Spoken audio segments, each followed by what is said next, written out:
पचारे बापा तू ये कौन करुचु तू तो शिवेई सांतरा भलिया शिवेई सांतरार देउल तोला भलिया काम करुचु चमकी पड़ी शिवेई सांतरा चाहिए ये बुढ़ीटा मत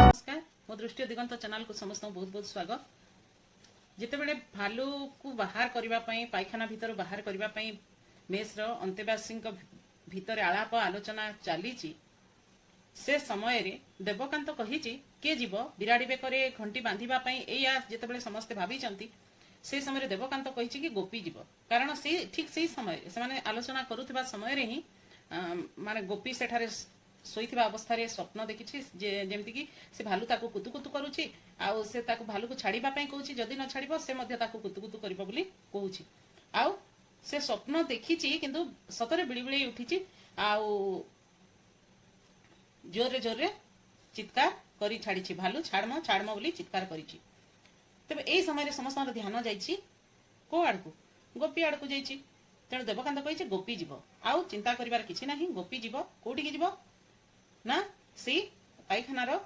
कबाटर जंजीरटा खोलीदेव आउ से समय तार प्रतिवाद करिसेंती बेसिकरी निशाकर प्रतिवाद कर नाई पिलाटा ए काम केमती करि परिबो कि भारी कामटे जे पिला हला बोली करि परिबनी कहउचंती कहिछि मनमोहन आउ सुरेश कहिछि जीव कबाटर जंजीरटा तो खोलीदेव आउ कबाटटा को मेला करदेव एटा की काम जे एथिरे पिला बुढ़ा लागुछि मनमोहन तापरे कहउछि खोला रास्ता दे भालू पळेबो ए समय रे निशाकर कहूची ता बुढ़ी माँ से निशाकर जो ग्रामर थिले से निशाकर ग्रामर जन व्यक्ति होची गोपी आ गोपी निशाकर ठार बयस रे छोट निशाकर जिमारे ही तार बुढ़ी माँ तार आई माँ ताकू छाड़ी देइछंती गोपी को जे जाउची पिलाटा तो संगे जाउची काम रही के काम दाम करिवो किंतु ताकू केबे भी माने विपद आपद आसिले तू ही ताकू देखिबु रक्षा करिवु तेबे ताजी मारे ता बुढ़ी माँ छाड़ी देइछंती आउ केमिति मु ताकू कहिबी जीवा पई विपद भीतर को ठेली केमिति देबी मु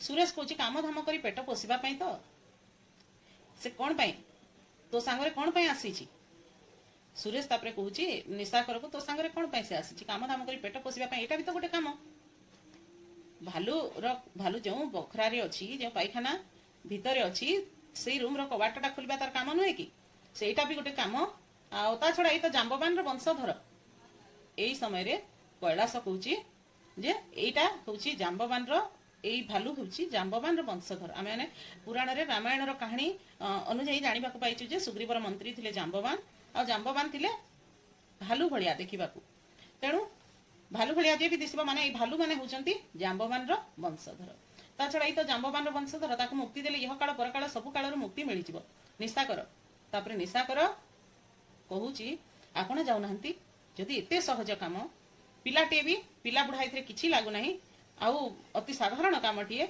आउ जदि भालू प्रकृत रे जांबवान वंशधर ताले आपण मान को भीतर के जानतु एई निहाती छोट कामटी को करिबा पई कैलाश कहूची जानती जे काली कीर्तन करू करू गोडटा तापरे से छोटे छोटे चालुची टिकी आगर किंतु ठीक चालुतरु कैलाश मनमोहन कहूची मने नथिला तो एई समय कैलाश कहूची मोर मने नथिला मो छोटा ही जाइछि बोली मोर गोडटा मक्ची ही जाइछि बोली मने मोर नथिला सेति पई मु ठीक भाबरे चालुथली माने मिछो कहबाटा केमते धरा पड़ी जाउछि तु माने देखुथा देवकांत एहा परे कहूछि मो गोपी को उठौछि निशाकर भाबंतु चिंता करंतु जदी किछि हेइ जाए ता बुढ़ी मां को मु कोन जवाब देबी भलरे गला तो किछि नाही किंतु जदी किछि अघटन घटे जदी भालू रामपुड़ी दिए बा कामुड़ी पकाए एई गोपी को ताहेले मु तार बुढ़ी मां को की जवाब देबी कैलाश से समय उत्तर दउछि 1200 बढ़े रे दाय ना पुओ रे दाय ए कथाटी क्यों उद्देश्य रे कहा जाइछि तुम ठीक भाबरे जानि पारिथिबो 1200 बढ़ई 12 वर्ष धरी निर्माण करथिले दिन राति लागिकरी निर्माण करथिले कालजयी कोणार्क किंतु 12 वर्ष धरी लागी थिले मध्य से माने दिन राति निजर लहु लुह सबु देई परिश्रम करी एते बड़ सौध तो कहा जाय पारिबो नै ऐतिहासिक कीर्तिटी को निर्माण करथिले मध्य तार मुंडीटी मारी पारि नथिले से समय ठीक से समय संजोग वशत जी से 1200 बढ़ई मान भितर जी श्रेष्ठ जी राजा महाराणा जी सबुठारु श्रेष्ठ थिला तार पुओ कोन करिछि बापा को खोजिबा पई जाई सेठी पहुंचीछि तार ना होछि धर्मपद से जेतेबेले जन्म है तार बापा ताकू छाड़ी से मंदिर निर्माण कार्य आसिक जोगदेले बर्तमान 12 वर्ष माने 12 वर्ष है से तार बापा को देखी ना जन्म ठार 12 वर्ष पर्यंत पितांकर दर्शन ताकू मिली ना यही कारण जीत करी माँ पाखे जीत करी बापा को देखा से आसी कोणार्क निकट में पहुंची किंतु आसवा बेले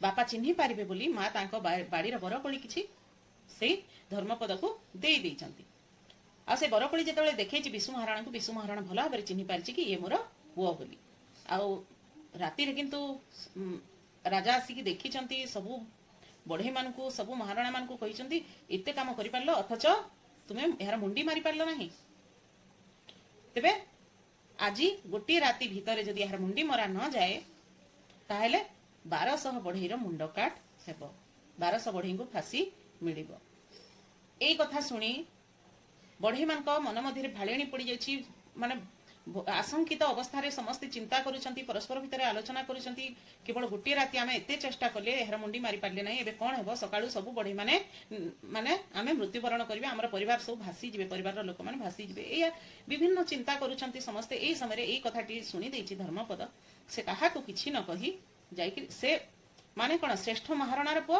ताकू भी माने जणा आरंभरू जा बापा चढ़े घोड़ा वो जाने थोड़ा थोड़ा कहती किंतु ये भी जानी तार टेक्निक क्यों टेक्निक रे कले मंदिर मुंडी मरा जाई परिबो भला करे जाने तेणु छोट बेलू सही वृत्तिटी सही कलाटी तार रक्तगत निहाती रक्तगत रक्त रे रही तेणु से कहूँ मु मुंडी मारी देवी बापा को कही बुझे बापा मु मुंडी मारी पारिबी नहीं रे बापा तू गोटे छोट शिशुटीए मात्र 12 वर्ष तुते तू केमती मुंडी मारी पारिबू तापरे बापा से भल भाव बुझे बापा मु चढ़ी जी ऊपर को आमती हिसाब से मारी मुंडी तुम्हें देखा मुझे निश्चित भाव में पारि बापा विश्वास कर कथा जमती हिसाब से कही विश्वास करछंती किंतु 1200 बढ़ई से समय पुणी तार भी प्रतिवाद कर 1200 बढ़ई कहते अच्छा 1200 गोटे छोट छुआटे मुंडी मारी बोली जानिले राजा जमीती हो 1200 बढ़ईकर मुंड काट करेंगे कहीं जो कम छोट शिशुटे कर पारा तुम 1200 बढ़ई थाऊ थाऊ से कम कर पार नथिलो ताहा आम पई लज्जाकर हेबो ता छड़ा राजा आहुरी रागी जिबे आ आमानकर मुंड काट करिवे एथि पई से कथा भी चिंता पड़ी जाइए समस्त भितर फल धर्मपद अर्धरात्रि समय रे जेते बेले सबू समस्ते माने महाराणा माने सोई पड़ी 1200 बढ़ई सोई पड़ी से समय कोणार्कर शिखर को उठी आ सेठू चंद्रभागा नदी और समुद्र मुहाण रे तैयारी हिची कोणार्क वर्तमान तो चंद्रभागा नदी प्राय 4-5 किलोमीटर घुंची गलानी पछकू समुद्र भी घुंची गलानी किंतु से समय पूरा लगी कहीं आ गोटे भी उदाहरण दौर शिवेई सांतरा जे राजा मंत्री थिले से कौन करथिले मंदिर निर्माण दायित्व तांकु देइथिले राजा से कौन करथिले बढ़ई मान को लगेकरी पत्थर पकाउथिले से समय पत्थर सब जिनस तैयारी होतला आ पत्थर पकाउथिले समुद्र रे किंतु से कौन करथिले कूलर पत्थर न पकेकरी मझिरे समुद्र मझिरे पकाउथिले भीतर को जाइकरी पानी भीतर माने जेते पत्थर पकेले भी बुड़ी जाउथला माने दीर्घ माने गोटे वर्ष प्राय एमिति अतिक्रांत हो गला आ केते बेले भी से मंदिर निर्माण कार्य आरंभ हो पारला नै राजा भी प्रचंड भाव रे रागी जितले केमिति हे पारुनी तुम कोनोसी काम को योग्य नुह एहा कहि शिवेई सांतरा को से गाली देतिले आ शिवेई सांतरा बड़ मन दुख रे जंगल भितरे चली थांती बड़ मन दुख रे माने कोन कोले एमिति हेबो चिंता करू करू चली थांती जंगल भितर घोड़ा जपटे चली थांती आ सेठी जंगल भितर गोटे बहुत जोर रे तांको भोक हैला देखले गोटे दूर गोटे कुड़िया दिसुची कुड़िया घरटे झाटी माटर कुड़िया घरटे दिसुची से कुड़िया घर को गले से सेठी देखले गोटे बुढ़ी माँ अच्छी आ से बुढ़ी माँ को कहले बुढ़ी माँ मते भारी भोक आ मते किछि खाइबा को दे पारिबो बुढ़ी माँ कहला हाँ बाबा तुम्हें बस मु तुम जाऊ टिके रांधि दउछि आ खाइबो शीघ्र होई जिवो मांडिया जाऊ टिके रांधि देला बुढ़ी से बुढ़ी माटी रांधि देला आ तांको गोटे पत्र रे खाइबा को देला माने खली रे खाइबा को देला शिवेई सांतरा कोन कले सीधा मझी रे हाथ दे देले से जो जाऊर मझी रे हाथ दे देले तापर से बुढ़ी कहला अरे अरे बापा तू ए कौन करुचु तू तो शिवेई सांतरा भलिया शिवेई सांतरा देउल तोला भलिया काम करुचु चमकी बुढ़ी शिवेई सांतरा चाहिए ये बुढ़ीटा मत चिन्ह पकईनी तो किंतु प्रकृति बुढ़ीटा चिन्ह पारि नथिला मंत्री को ये मंत्री बोली जानी पारि नथिला तापर कहले कौन कौन कहला बुढ़ी माँ आउ कौन कहछ तुम शिवेई सांतरा देउल तोला भलिया काम करुचु बोली केमती कहल ନାଇଁ ଶିବେ ଶାନ୍ତରା ସିନା କୂଳରୁ ସମୁଦ୍ର କୂଳରୁ ପଥର ପକେଇ ପକେଇ ଭିତରକୁ ଯାଆନ୍ତା ଯଦି ତାହେଲେ ତାର ମନ୍ଦିର ନିର୍ମାଣ କାର୍ଯ୍ୟ ସଫଳ ହୁଅନ୍ତା। ସେ କଣ କରୁଛି ସିଧା ମଝିରେ ଯାଇକିରି ପଥର ପକଉଛି, ସବୁ ପଥର ବୁଡି ଯାଉଛି ପାଣି ଭିତରେ, ବେଶୀ ପାଣି ଭିତରେ ପଥର ସବୁ ବୁଡି ଯାଉଛି। ସେଇଭଳିଆ କାମ ତୁ କରୁଛୁ, ମାନେ କଡରୁ କଡରୁ ଧାର ଧାରରୁ ମାନେ ଯାହାବି ଆମେ ଖାଇବା ଗରମ ଜିନିଷ ଖାଇଲେ ମାନେ ପୁରା ପାଖରୁ ପାଖରୁ ଖାଇଲେ ପୁରା ମଝିରେ ହାତ ଦେବା ନାହିଁ କେବେ ବି। ଏଇ ତରା ତରା ଆଡୁ ମାନେ ସାଇଡ ସାଇଡ ଆଡୁ ଯଦି ଖାଇବା ନା ସେଇଟା ଗରମ ବି ବେଶୀ ନଥିବ, ଆମର ପୋଡିଯିବାର ଭୟ ନଥିବ। ସେଇ କଥା ହିଁ ବୁଢୀ ବୁଝେଇ ଦେଇଥିଲା। ଆଉ ଶିବେ ଶାନ୍ତରା ଫେରି ଆସିଲେ, ସେଇ ବୁଢୀର ମାନେ ଯେଭଳି ବୁଝେଇଲା ସେଇ ହିସାବରେ କାର୍ଯ୍ୟ କଲେ, ମନ୍ଦିର ନିର୍ମାଣ କାର୍ଯ୍ୟ ହେଲା। ତେବେ ଏଥିରୁ ପ୍ରମାଣ ମିଳେ ଯେ ମାନେ ସମୁଦ୍ର ଆଉ ଚନ୍ଦ୍ରଭାଗା ନଦୀର ମୁହାଣରେ ହିଁ କୋଣାର୍କ ମନ୍ଦିରଟି ଗଢି ଉଠିଥିଲା। କିନ୍ତୁ ବର୍ତ୍ତମାନ ଯଦି ଦେଖିବ ଚନ୍ଦ୍ରଭାଗା ନଦୀକୁ ଆଉ ସମୁଦ୍ରକୁ, ତାହେଲେ ମୋଟେ ଆଖିକୁ ବିଶ୍ୱାସ ହେବ ନାହିଁ କି କେମିତି ସମୁଦ୍ର ଭିତରକୁ ଏଇ ମାନେ ଧର୍ମପଦ ଡେଇଁ ପଡ଼ିଲା ବୋଲି। ଯାହା ବି ହଉ, ସେ ଯେତେବେଳେ କହିଲା ଯେ ମୁଁ ମାନେ ମୋର 1200 ବଢ଼େଇଙ୍କ ଗୋଟିଏ ଜୀବନ ଗଲେ ଯାଉ ପଛେ 1200 ବଢ଼େଇରେ ଦାୟ ନା ଶିଶୁରେ ଦାୟ, ହଁ 1200 ବଢ଼େଇରେ ଦାୟ ନା ପୁଅରେ ଦାୟ, ତାର ବାପାଙ୍କୁ ସେଇ କଥା କହିଲା ଯେତେବେଳେ ଧର୍ମପଦ ବାପା ବି ଗୋଟେ ପ୍ରକାରରେ ମାନିଲେ, କିନ୍ତୁ ତଥାପି ତାଙ୍କ ମନ ବୁଝୁନଥାଏ। ଆଉ ରାତି ଅଧରେ ସମସ୍ତେ ଶୋଇଥିବା ଅବସ୍ଥାରେ ଯାଇକରି ମୁଣ୍ଡିକୁ ମାରି ଦେଇ ଧର୍ମପଦ ସମୁଦ୍ର ଗର୍ଭକୁ ଡେଇଁ ପଡ଼ି ନିଜକୁ ନିଶ୍ଚିହ୍ନ କରିଦେଲା। ଠିକ୍ ସେମିତି ଏଠାରେ ସେଇ କଥା ହିଁ କହୁଛନ୍ତି। କିଏ କହୁଛନ୍ତି? କୈଳାସ କହୁଛି 1200 ବଢ଼େଇରେ ଦାୟ ନା ପୁଅରେ ଦାୟ। ମାନେ ଏତେ ଗୁଡ଼ାଏ ଜୀବନ ଆମର ଏ ମେସ୍ର ଅନ୍ତେବାସୀ ଆମେ ଏତେ ଜଣ ଅଛୁ, ଏତେ ଗୁଡ଼ାଏ ଲୋକଙ୍କର ଜୀବନ ଚାଲିଯିବା ଅପେକ୍ଷା ଜଣଙ୍କର ଜୀବନ ଯାଉ, କ'ଣ ଅଛି ଏଥିରେ? ନିଶାକର ନିଜ ପୁଅ ନୁହେଁ, ସେ ପର ପୁଅ। ତାପରେ ନିଶାକର କହୁଛନ୍ତି ଏଇଟା ନିଜ ପୁଅ ନୁହେଁ, ମୋର ନିଜ ପୁଅ ନୁହେଁ, ପର ପୁଅ। ନିଜ ପୁଅ ହେଲେ ମୁଁ ଖୁସିରେ ତାକୁ ଯିବାକୁ ଦିଅନ୍ତି, ହୁଏତ ମୋତେ ସେତେ କଷ୍ଟ ଲାଗନ୍ତା ନାହିଁ, କିନ୍ତୁ ଅନ୍ୟ ତାର ବୁଢ଼ୀ ମାକୁ ମୁଁ ମାନେ କଥା ଦେଇଛି ମୁଁ ତାର ସୁରକ୍ଷା ଦାୟିତ୍ୱ ନେଉଛି ବୋଲି, ତାର ଭଲରେ ମନ୍ଦରେ ଆପଦ ବିପଦରେ ମୁଁ ତାକୁ ସବୁବେଳେ ସତର୍କ କରି ରଖିବି ବୋଲି, ତାକୁ ସୁରକ୍ଷିତ ରଖିବି ବୋଲି ମୁଁ ତାର ବୁଢ଼ୀ ମାକୁ କଥା ଦେଇଛି, ଯେହେତୁ ସେଇ ହେତୁ ତା ଉପରେ ମୋର ଅଧିକାର ନାହିଁ। ମନମୋହନ ତା ମାନେ ଆପଣଙ୍କର ରିସ୍କ ଆଦୌ ନାହିଁ। ଦେବ ଗୋପୀକୁ ଡାକ। ତାପରେ ଦେବକାନ୍ତ ଉଦ୍ଦେଶ୍ୟରେ କିଏ କହୁଛି? ମନମୋହନ କହୁଛି ଯେ ଯାଇକିରି ଦେବ ଗୋପୀକୁ ଡାକ। ନିଶାକର ମନମୋହନ ବାବୁ ସୁରେଶ ଗୋପୀକୁ ଯିବାକୁ ପଡିବ। ସୁରେଶ କହୁଛି ନାଇଁ ନାଇଁ ଗୋପୀକୁ ହିଁ ଯିବାକୁ ପଡିବ। ନିଶାକର ନହେଲେ ସୁରେଶ କହୁଛି ଆପଣ ଯିବେ, ମେସ୍ର ମ୍ୟାନେଜର ହିସାବରେ ସେ ଦାୟିତ୍ୱ ଆପଣଙ୍କର। ନିଶାକର କହୁଛି ଦେଖନ୍ତୁ। ତାପରେ ସୁରେଶ ପ୍ରତ୍ୟୁତ୍ତରରେ କହୁଛି ଦେଖାଶୁଣା ଅନେକ ହେଲାଣି, କାଲି ସକାଳଠୁ ଆଜି ସକାଳ 24 ଘଣ୍ଟା ଭିତରେ ଅନେକ ଘଣ୍ଟସନ୍ତ ହେଲୁଣି, ଆଉ ଦେଖିପାରିବୁ ନାହିଁ, ଆମେ ଆଉ ଅପେକ୍ଷା କରିପାରିବୁ ନାହିଁ, ଯାହା ହେବା କଥା ଗୋଟିଏ ହେଇଯାଉ। ମନମୋହନ ହଠାତ୍ ଗୋଡ଼ରେ ଗୋପୀକୁ ଗୋଇଠା ମାରି ଗୋପୀ ଉଠ। ମାନେ ଦେଖନ୍ତୁ, ଗୋପୀ ଗୋଟେ ମଣିଷ, ଯଦିଓ ତାର ମେସ୍ର ସମସ୍ତଙ୍କ ପାଇଁ କାମ କରିବା ପାଇଁ ଏଠି ତାକୁ ରଖା ହେଇଛି, କିନ୍ତୁ ତଥାପି ତାର ବି ତ ଗୋଟେ ଜୀବନ ଅଛି, ସେ ବି ତ ଜଣେ ମଣିଷ। ତାକୁ କିଭଳି ପଶୁଠାରୁ ମଧ୍ୟ ଆହୁରି ହୀନ ଆଚରଣ ତା ପ୍ରତି କରୁଛନ୍ତି ମେସ୍ର ଅନ୍ତେବାସୀ, ଏଇଥିରୁ ତାର ପ୍ରକୃଷ୍ଟ ଉଦାହରଣ ମିଳୁଛି। ମନମୋହନ ଯାଇକି ତାକୁ ଗୋଡ଼ରେ ଗୋଇଠା ମାରିକିରି ଉଠଉଛି। ଗୋପୀ ଉଠ। ସୁରେଶ ନିଶାକର ବାବୁ ଯାଆନ୍ତୁ, ତାକୁ ଉଠାନ୍ତୁ। ସୁରେଶ କହୁଛି ନିଶାକର ବାବୁଙ୍କୁ ଯାଆନ୍ତୁ, ତାକୁ ଉଠାନ୍ତୁ। ନିଶାକର ସମସ୍ତଙ୍କୁ ନେଇ ତାପରେ ଗୋପୀ ପାଖକୁ ଗଲେ। ବର୍ତ୍ତମାନ ସମସ୍ତେ ଯେମିତି ପରିବର୍ତ୍ତିତ ମଣିଷ, କାହାରି ମାନେ ଆଖିରେ ଦୟା ମାୟା ନାହିଁ, କାହାରି ମୁହଁରେ ଦୟାର ଚିହ୍ନ ହିଁ ନାହିଁ। ନିଶାକର କହୁଛନ୍ତି ଗୋପୀ। ମନମୋହନ ଆଉ ଥରେ ଗୋଇଠା ମାରି ଉଠବେ। ଗୋପୀ ଧଡ଼ପଡ଼ ହେଇକି ଉଠିକିରି ବସିଲା। ତାପରେ ଗୋପୀ କହୁଛି ଆରେ କେତେବେଳେ ଯାଏ ଶୋଇପଡ଼ିଲି। ତାପରେ ସମସ୍ତଙ୍କୁ ଅନେଇଲା, ବାବୁ ମାନେ ତମେ ସମସ୍ତେ ଏଇଠି ଅଛ, ଆଉ ସେ ଭାଲୁଟା? ତାପରେ ହସିଲା। ରାତି ସାରା ସେ ଯାହା କରିଛି ନା, ଖାଲି ତ କୁତୁ କୁତୁ କଲା, ସତରେ ନୁହେଁ ମୋ ସପନରେ। ପୁଣି ଅନେଇଲା, ଆରେ ତମେ ସମସ୍ତେ ଏମିତି ଅନେଇଛ କ'ଣ, ମତେ ଏମିତି ଅନେଇଛ କ'ଣ? ଏଇ ସମୟରେ ଭାଲୁର ପୁଣି ଗର୍ଜନ ଶୁଭିଲା। ତାହେଲେ ଭାଲୁଟା ଯାଇନି ଏଯାଏଁ? ଗୋପୀ ପୁଣି କହୁଛି ଭାଲୁଟା ଏପର୍ଯ୍ୟନ୍ତ ଯାଇନି, କେମିତି ବା ଯିବ? ଆଗ ପଛ ଦରଜା ତ ସବୁ ବନ୍ଦ। ସୁରେଶ ତାପରେ ଗୋପୀ ଉଦ୍ଦେଶ୍ୟରେ କହୁଛି ପଛ ଦରଜାଟା ତୁ ଖୋଲିବୁ ଯେ ଭାଲୁ ଚାଲିଯିବ। ଗୋପୀ କହୁଛି ମୁଁ? ସୁରେଶ ହଁ ତୁ।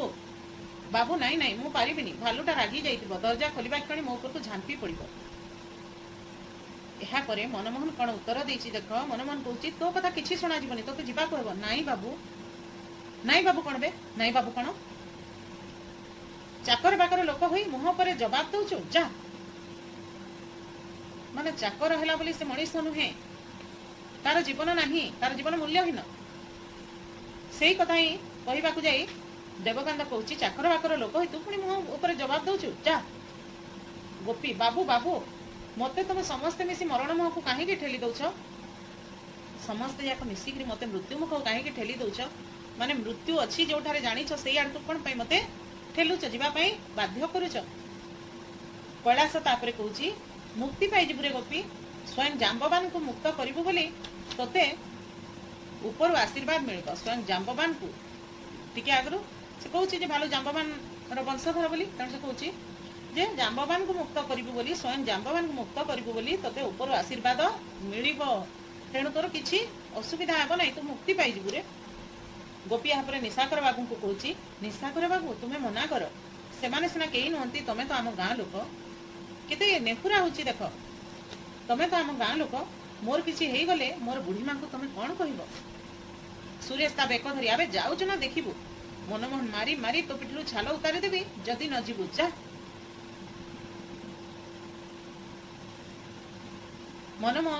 गोपी कहूची बाबू बाबू देवकांत यहाँ घुसारी आनी ताकू एवं ता गाल चापुड़ा मारी देछि आ बाध्य करिछि ताकू एवं कहूची तते जीवाको हेबो। निशाकर काहे कि ना कहूछु रे मानी जा तोर दरमा बढ़ाई देबी। अवशेष रे बाध्य होई निशाकर बाबू को निशाकर कहूची मानी जा तोर दरमा मु बढ़ाई देबी, जा एमाने जहा करबाको कहउचंती तू कर। आ ता पाखरे किछि उपाय नै, से मना कले भी माने मानिबेनी। कैलाश तू तो जीवु ये विधि निर्दिष्ट जा, समस्ते ताको घेरी विधा चापुड़ा गोईठा मारुथांती एवं जा जा कहउथांती, से ना कहू कहू तळे पड़ीगला एवं तापरे उठिला। तापरे से कोन कहूची देखो गोपी कोन कहूची मारनी आ मारनी मते बाबू माने मु निश्चय जीवी, तमे सब तो भालू को डरी गला, आ मु भालू को डरिबी काहे, तमे सिना डरी गला मु किंतु डरिबी नाही, मु भालू को डरिबी काहे, मु जाउची मु डरिबी नाही कारण मु मनीष नुहे, मो देहर मनीष रक्त नाही, मो देहर जीवन नाही। देवकांत आ केते कर जीवु देखिबा। सेही संलापटी भालू उद्देश्य रे ना गोपी उद्देश्य रे ताहा लेखक ही जानती। मनमोहन गोपीटा न जाइतिले बड़ प्रॉब्लम हिथांता। सुरेश सेते बेले विंग्स दे देखुथाय, रिले कला विंग्स देकरी से सुरेश देखुथाय आपण कोन घटुची, जो ठारु की तार माने पाइखानार पछपट दरजाटा संपूर्ण भाव देखा जाए, सेही विंग्स देकी से देखुतला सुरेश एवं जहाँ सब घटना घटुतला से सब अन्य मानकु रिले करूथला। गोपी पाइखाना आड़ को आगे जाउची हेई सुरेश कुची, गोपी पाइखाना आड़ को आगे जाउची हेई वर्तमान पछ दरजा आड़ को बुली गला ना, आउ किछि देखा जाउनी, खाली कबाट खोलिबार शब्द अल्प अल्प सुबुची, ता संगरे भालुर गर्जन मने हेउची से कबाट फांकरे गोपी को देखि सारलाणी।